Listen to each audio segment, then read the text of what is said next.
my body dysmorphia started in early teens and really shaped everything about who I was. It shaped the lessons that I would go to, the parties that I would go to, the people that I was hanging out with. It held me back. It shattered my confidence. What I saw in front of the mirror now I see was not reality. And it was like something else was looking back at me. And I placed so much blame on the shape of my body, on the texture of my skin, on how I thought I was within this life. That then led to self-harming, suicidal thoughts, and moments in my life, and then eating disorders throughout my whole teens. It affected the people that I dated, situations that I was in, jobs that I would or wouldn't go for. And then at the age of 32, I'm 39 now, I had this moment where I was launching my own beauty brand that was all about body confidence. And I'm sure we'll get into it because I was a spray tanner for 20 years. And having worked with so much nudity, I realized that actually, the true glow comes from within. And I decided to publicly go on a journey in learning to like and love who I was. And it's only since then that my life has shifted. I've become more confident in who I am. But yeah, body confidence for me has been a roller coaster of a journey. And I've gone from hating pretty much every single aspect of who I am to now sitting on this podcast and talking about loving my body and celebrating who I am and realizing that actually how I look is the least interesting thing about myself. Gosh, thank you for sharing that. I mean, no small thing, seeped into absolutely every Everything. aspect of how you move through the world. I wonder, Brendan, whether you can cast some light on how common an experience that is. Is this something that lots and lots of young men are experiencing? Yes, I guess is the short answer. And yeah, thanks for sharing, Jules. It's some of your experiences that you've reflected upon there and the journey you've gone on is not uncommon for a lot of people, unfortunately. We know that the role of social media, peer influence, even elements of other parts of the media and generational narratives can all affect body confidence and body image and self-esteem. And as you've highlighted, there are a lot of related challenges that can come from that aren't always visible. Things like self-harmful behaviors, eating difficulties, and relationship problems and challenges. So it's incredibly common, unfortunately. And yeah, it's something that we don't talk enough about. I mean, I read a stat that 48% of men and boys that are school age and working age are experiencing some form of body image issue that's causing them to experience poor mental health. And to me, that was huge. I thought, okay, so half of men and boys are walking around having these emotions and they're not really encouraged to talk about them. It seems like the last taboo a little bit because we're saying, oh yeah, men should speak about their mental health more, but they're not necessarily talking about the primary drivers of what's causing those mental health issues. And in many cases, it seems like a lot of that is body image related. The role that toxic masculinity plays in this is really prominent. I think there are narratives connected to femininity and womanness and what that means that interplay here as well. But yeah, it's quite a shocking stat, isn't it? And a lot of this, because we're not talking about it, when it occurs for us, it feels really alien. It feels isolating. That sense of, well, it must just be something wrong with me is so strong that, of course, people don't talk about it. And that's what we need to try and break the stigma around so that we do get into the flow of talking about it more so that we can help people and try and normalize some of these challenges so we can overcome them. That's it. And normalizing it is the point, isn't it? And it's what you've been so good at, Jules, because I saw a post that you did the other day about having a body wobble. I mean, talking about it is half the battle, isn't it? Because it means that other people can also think, oh, I also have a body wobble. I mean, what is a body wobble for someone who's maybe not familiar with actually owning up to it? If you were having that experience, what does that look like and how can you normalize it for other people?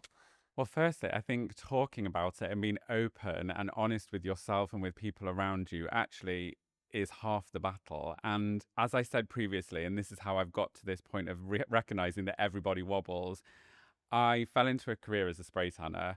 And during that time, I worked with every different type of body you can imagine.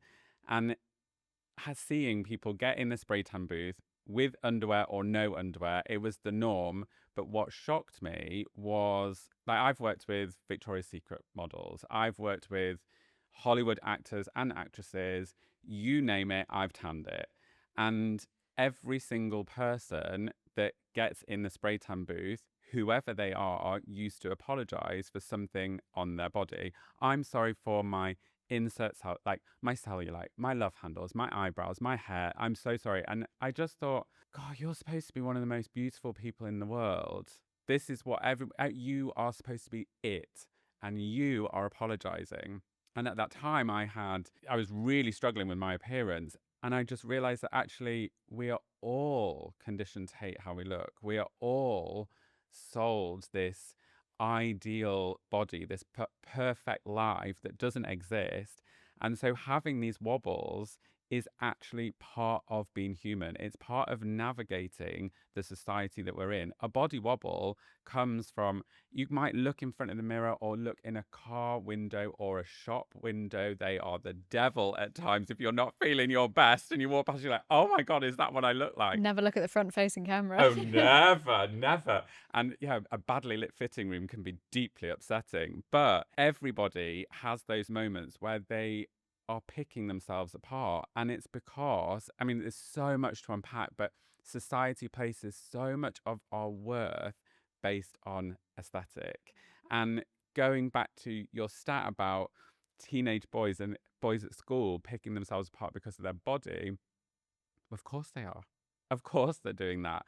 And body wobbles come, you might think there's something wrong with your body in the way that your height, your build, your muscle, anything, because it again falls into the trap of comparison. You're comparing yourself to other people. You think that you should have a body of somebody else rather than actually go, do you know what I've got is amazing. I'm so lucky to have this body.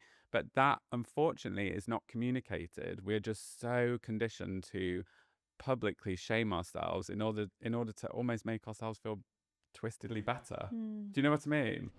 I hope that you're enjoying this conversation with Dr. Brendan and Jules. Conversations like this are so important for tackling stigma around male mental health and body image issues. If you want to support us so that we can keep making powerful episodes like this, you can like and subscribe to this channel. Thank you so much. Brendan, where did these beauty standards come from? I mean, why do we have this idea of, you know, this kind of jacked physique and this angular jaw? Because, you know, a few hundred years ago, men were wearing corsets and makeup. Of course they were. Yeah, heels and all kinds of stuff. And they still do now, and that's totally And that's fine, great. and we love that. I guess you touched upon something just before that is really important about this idea that the latest trend is the mid physique or whatever you kind of just said then, because that's an important thing to remember. Body image ideals and the way in which we societally accept or don't accept something is contextually and culturally bound. So yeah, I think social media again has got a lot to answer for now with these current ideals, and I'm sure that the narrative and the standards will probably shift again in the next, I don't know, 10, 15, 20 years, whatever that is. I mean, we're already starting to see some of those shifts with certain aspects of men's appearances.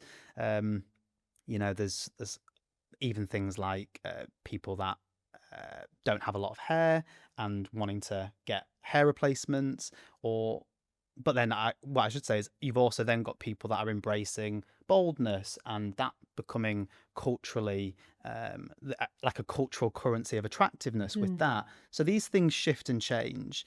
I think social media has got a lot to answer for, because we know, don't we, that when we click on something on social media, the algorithm's going to feed us that more. So as soon as people are getting into that space of disliking aspects of their body or searching for something which maybe is or is not achievable for them, the algorithm's going to show them more of that.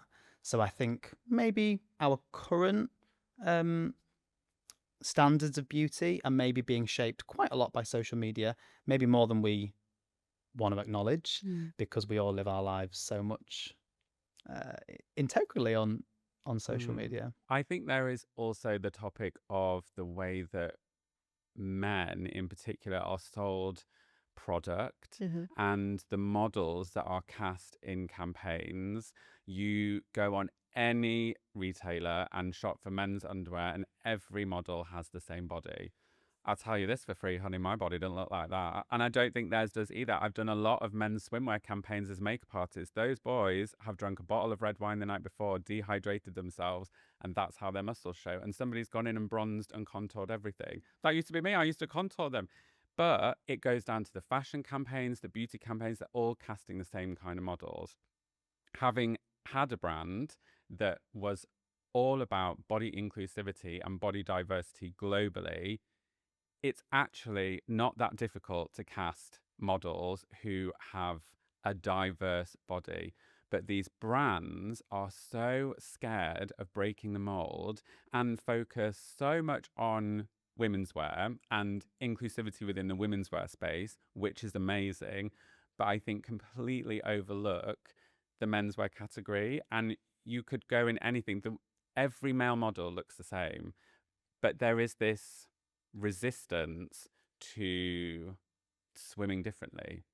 And I think that is a lot within society. And it used to be that when I traveled as an artist, I would go to New York, LA, Australia, and all the people would dress differently. Now, everybody dresses the same. And these models, this global look of one body, one shape, one ideal is everywhere. And I think there needs to be more pushback from the people who work for these companies. Rather than be so focused on sales, actually be focused on what their brand can communicate and how it can change society for the better. I really agree with you. I think it's so interesting that you've touched on that, because one of the things I see, especially as almost a direct result of wellness culture as well, is the homogenization of us as human beings. Everyone wanting to look the same way, everyone wanting to have the same house, everyone wanting to kind of fit this mold. And actually, I think it's a bit bleak. I don't think that it is that. It's basic territory. Yeah, it's just very saying. basic. But I do think there's a real joy in being able to be yourself. And I did want to ask you whether, in your view as someone that's worked in the fashion and beauty industries, do you think we have a narrower view now then of what beauty is when we think about masculinity and men? Or, you know, are we actually better than we used to be? Or was it better before? I mean, in the 90s, did we have a better view of what masculinity meant? I don't think it's changed that much, to be honest. I think the women's wear space has changed loads. It's been a really interesting sphere to watch in the way that it's ebbed and flowed and had this huge kickback in 2020, 22, 23. And then is with the increase of Ozempic coming back in has changed and gone back. And we're seeing a rise of skinny talk and this big moment on social media again. Actually, when you look at how the male body is communicated, it's actually stayed quite stagnant. And I think that, God, if I was to launch a brand again, I'd be doing it so differently for menswear. That could be such a space that you can make noise. I think it's quite boring, to be honest. And I think that there is a much deeper conversation within the menswear space that could be about ability, achievements, humor, interest, like that aren't aesthetic, but it's just so focused on, is that person sexy? Are they selling this product? Does it work? That's it. I think that's why the Gillette advert is so beloved with that song, because it's actually quite catchy and quite a vibe and quite meaningful outside of what do you look like after you've shaved. It's more about how you feel. And I think that's why it had a viral moment, which was quite interesting to me. You mentioned Ozempic, and Dr. Brendan, I wanted to ask you whether you feel that the kind of ripple effect of GLP-1s has given us quite a warped view of what a male body should look like now as well, because we've certainly seen that, as you say, with skinny talk. We've seen it with a lot of, what teenage girls are talking about online. But is this something that's affecting young boys as well? We know that certain groups like queer, gay and bi men are much more likely to have body image issues full stop, but also use these types of products to moderate or modulate the way that they look. I think the thing which is worth holding in mind from a clinical perspective as well is that, yes, things like Ozempic are used to moderate body weight at the moment, but for younger people, we still see the use of restricted eating and, as you mentioned earlier, steroids and other things like that to moderate body image and weight more so. And I think that's probably because, especially something like steroids, there's again that kind of social script around them being slightly more accepted. And I think what we're seeing at the moment, especially with younger men, is again the narrative that maybe something like Ozempic is a little bit more of a woman's tool to use. So there's this kind of gendering almost of how people perceive thinness and how people perceive the ideal body.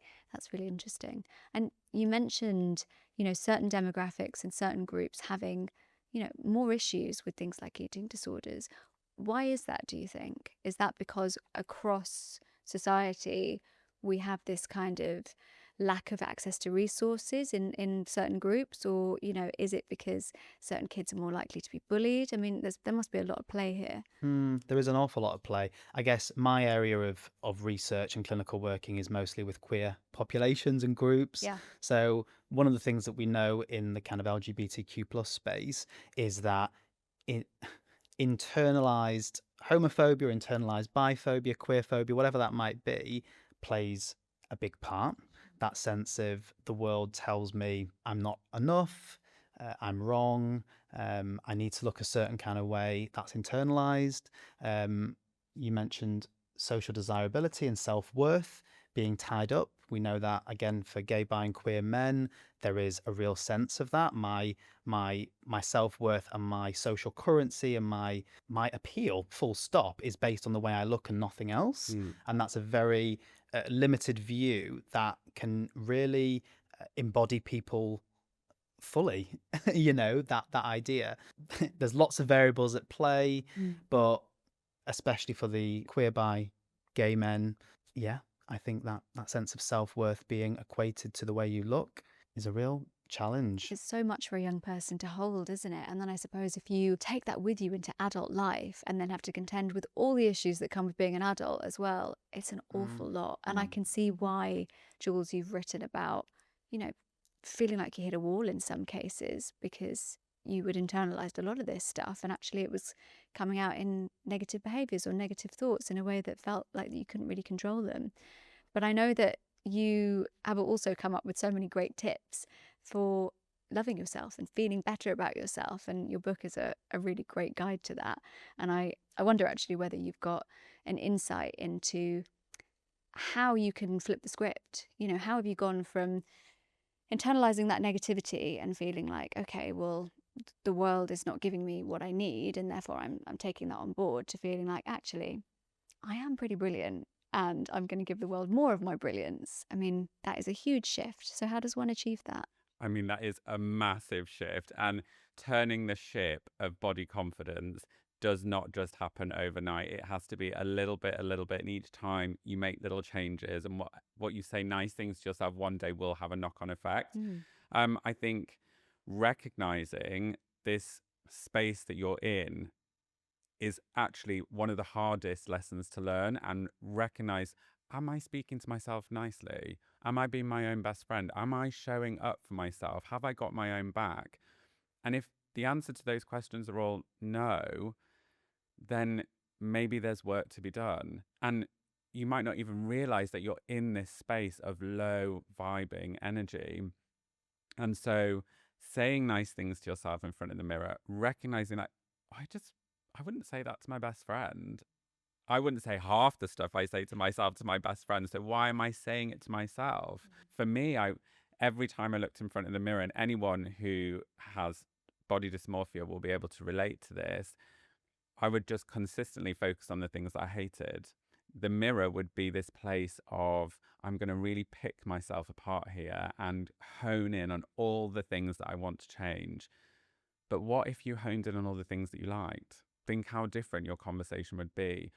The bathroom and the mirror is where you start and finish your day. So the conversation that you have with yourself in front of the mirror is so important. It makes such a difference. Focus on the things that you like, say nice things to yourself, and do things that bring you joy. Remember that life is not all about the number in the back of your clothes, or how thick your hair is, or how luscious and long it is. None of that is actually important. Even if you work in the beauty industry, which I do, it's not important. Your personality, your actions, how you make people feel, the impact that you have with yourself and everyone around you is way more important and interesting than what you look like. And the thing is, when you start to recognize these things, that the glow comes from within. It's not a surface. Sure, you can buy products that make you glow, but actually the real glow comes from within. Then everything starts to shift and life starts to open up and confidence starts to beam. I talk about exercise a lot online, and actually my PT says to me, one of the hardest things to do in a workout is just get yourself to the gym. Oh, yeah. Oh my God, it is so difficult getting there. But once you're there, actually going, I'm not here to drop pounds and shed. I'm actually here to just show my body some love, because your body, believe it or not, shows up for you every single day. It wants you to have the best life ever. It's the greatest machine you'll ever own. So don't punish, nourish. Give yourself some love. And remember that life is just too short to hate how you look, babe. Oh, I love that. Don't punish, nourish is really good. And I'm going to take that one with me. I do think as well that there is this kind of focus, maybe. I mean, going back to what you were saying, Brendan, about the kind of gendering of how we look at health and well-being and beauty.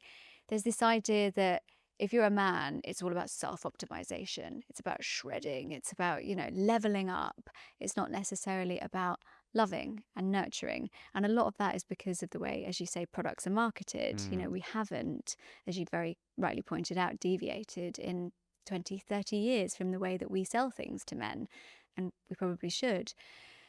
Why is it that we kind of focus on, doing punishing behavior or kind of shredding or leveling up, and we don't focus in more on, nourishment or loving or movement in that way when we talk about this sort of thing and we talk about men? I think it's because society expects men to just have to manage that.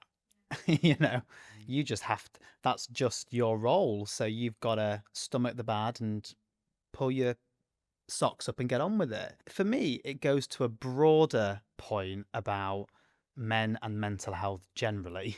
I don't think, there's still a stigma about men acknowledging poorer mental health and embracing the need to reach out for support. We know that, for example, suicide is the biggest killer of young men, but for some reason, we're still not able to fully shift the gear when it comes to having conversations about mental health. So I think this is tied intimately to mental health more generally. This gendering, this kind of societal expectation of role really suppresses men. And this idea of compassion and self-compassion, which is what you were fantastically articulating there, is something which I think men feel like they can't embrace because they shouldn't. But actually, if they're not able to give that self-love to themselves, the way in which they relate and interact with other people is not going to be optimal. RuPaul says it, doesn't he? If you can't love yourself, then how the hell are you going to love someone else? So, and that is genuinely true. I think that is genuinely true. So, nourish, don't punish. I like that. You heard it here first. I heard it here first. But I mean, I went to Bali, and stay with me. I went to Bali earlier this year, and I did a water ceremony, and I was in this up in these mountains, and I went in, and everybody working at the waterfalls was male. And I had this ceremony. At one point, I had to go up to this rock, and this guy, this 50-year-old man, was like, we all carry really heavy stuff in our brain, and it gets a lot. So what I want you to do is go over there, put your head on the rock under the waterfall, and just scream it out. And I was like, I'm going to be here for a while. And I was screamed it out, and the difference, I left something in that waterfall, but as I was leaving, I phoned my husband and I said, it's amazing that I'm on the other side of the world, and over here, mental health and is just something that is talked about. And there were straight men in that waterfall screaming, getting it out. But in our culture here, it's real rug sweep. Just put it under the rug, worry about it. You just, like you said, you've just got to carry on. You've just got to keep cracking on. No, you don't. And one of the best tips I was ever given about mental health is if you had a drip in your kitchen ceiling, what would you do? You'd be on that phone, panic phoning the plumber, getting it sorted. But mental health is like having a drip in the ceiling in your brain, but we don't get it sorted. We just ignore it. And it's okay to not be okay, but always get that drip sorted and always talk about your mental health and talk about your feelings. Yeah, you don't want that drip to become a puddle or a lake. No. Flood the whole house. Or a river. Yeah. It's tricky as well because it's all very well to say we need to talk more, we need to talk more, we need to flip the script on how men feel they can show up and feel they can talk about things. But how do we get men to unlearn what they've been taught for such a long time? Do you have any advice on that, Brendan? I mean, is there a way through in terms of how we can encourage men to actually change the way that they think about mental health and talk about mental health and say this stuff? Again, I think it goes down to the different subsections of men and masculinity, because what one section of the male population needs is going to be different to what another subsection there's no rule needs. for everyone. I also think about the clients that I see. I think about the men in my life. I think about my colleagues and things like that. So I kind of draw on lots of different areas when I think about this question. I think you have to meet people where they're at. It's all well and good someone sitting here and saying, well, we need to be doing this, that, and the other, that are really aspirational ideas. But actually, if they're so aspirational that we're not going to get there, what's the point? So I think things or initiatives like Andy's men's clubs and things like this have been really great because they've managed to normalize talking. So I think for things like body image and self-esteem and the way you view yourself, I think we need to be tapping into what men are already doing and where they're already going. So having those conversations where men stereotypically might hang out is probably where we need to start. I think we need to demystify therapy because I still think there's this idea that therapy is something that you can only access if you're really unwell or if there's a massive problem to solve. Whereas actually therapy for a lot of people can be a space to unpack, reflect, understand themselves so that drip doesn't become a puddle. Because as you said, everyone will have a body wobble, but that body wobble isn't necessarily a mental health challenge or a mental health problem. It's a wobble, but we want to make sure it doesn't turn into a puddle for us to mix our metaphors. So yeah, I think we need to demystify therapy as well. And I think we also need to make accessing that mental health support or whatever that support needs to look like, because it could be social support. We need to make that easier. So yeah, again, different ways in to mental health support and therapy, and ways that are maybe not so traditional. So not necessarily sitting in a room talking with someone. We know that a lot of men in particular, again, this is a broad brushstroke comment, a lot of men in particular would much rather talk about their feelings maybe outside, walk and talk therapy type ideas, or talk about it even whilst they're engaging in another activity. So a lot of people have conversations about their health and wellness and their mental health at the gym or on the sports fields or things like that. So we need to be able to tap into those resources as well when we can. And gyms are obviously, they're really great places. They're places that should be about moving the body, enjoying that, camaraderie, hanging out with your friends. We don't want them to be toxic spaces because they are there to help, aren't they? Moving your body is good for you. Happy hormones are good for you. So I don't like the idea of the gym as becoming this toxic place that can put people off and intimidate people. I like the idea of it as being somewhere welcoming. Especially saw during COVID, didn't we? The fact that actually fitness was a really important thing for some people.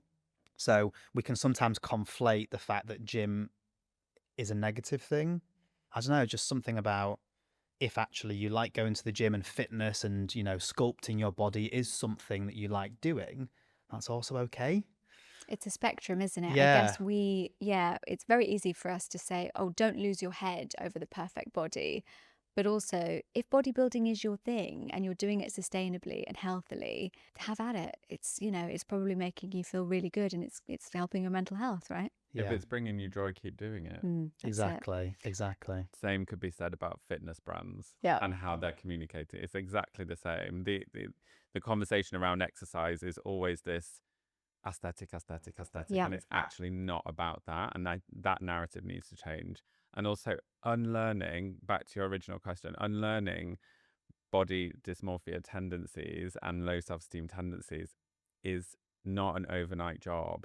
And I used to think that having confidence and liking who I was the destination, and actually it's the journey, and it's this constant journey that you have to do with yourself and keep reminding yourself. There are days, God, I mean, I've got a massive history of not liking what I look like.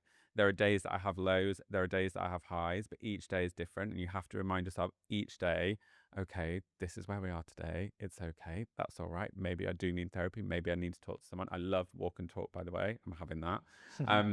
But it is not the destination. The wand of body confidence doesn't exist. It's the journey. Yeah, you're so right. And I do think that part of the reason we wanted to set up this podcast is because a lot of people come to us looking for one quick fix, one quick thing, one hack. And actually, we're here to tell you that although there are some great tools that you can use to make yourself feel better spiritually, mentally, physically, there is no one hack, there is no one trick. And it's actually about these tiny incremental changes that will help you to feel enough every day, which I think both your books really, really help with. And if you can dip into either of those books and pull out some of those tools, they can be really, really helpful for making small changes. I also wonder whether you both have favorites. Are there any kind of like favorite rituals or favorite exercises that you would both pick out? If you were going to meet someone on their journey who was maybe having a body wobble, what advice would you give them? Is there one exercise that you think could be quite useful in that moment? One of the hardest exercises I do when I'm hosting workshops is writing a love letter to your body. It can be quite full on when you do it for the first time. But set the scene, sage it if you need to, put your favorite playlist on, get a glass of wine, whatever you want to do to make it extra special, and write it down and read it out loud and hear and everything you appreciate about your body. When I do it, I apologize to my body. I say nice things, I say mean things. It's all in there, but it gets it all out and into the open, and then you can do what you want with it. Put it in the bin, burn it, do whatever. But that for me is one of my favorite exercises. And also say a positive affirmation when you put your underwear on. Start your day right and say something really nice to yourself at the moment the underwear goes on, and from there the only way is up. Yeah, I love that. I mean, more of us should say, I am hot stuff when putting on our pants in the morning. You're hot, girl. I think it would help a lot of people. What about you, Love Brendan? that. Do you have one kind of routine that you would say if someone is having that kind of crisis of confidence with their self-esteem that you would recommend using? Those self-affirmations that you've touched upon as well are really, really simple, easy things for people to start doing because, these kind of strategies, these tips and tricks don't have to be huge worksheets, do they? They can be just little things that you do in the morning that you incorporate into your routine, because when you incorporate it into your routine, it doesn't feel laborious and it feels much easier to integrate, doesn't it? I think an exercise that I encourage people to do in therapy, or even just outside of therapy, that can be really helpful is for something like body image or the way that you feel about yourself, your self-esteem. Just scribble on a bit of paper who's around you. So who's in your life, friends, family, partners, pets, work, social media figures, and start to identify whether those people make you feel good or not so good, or whether they just don't really have any impact on the way I feel about myself.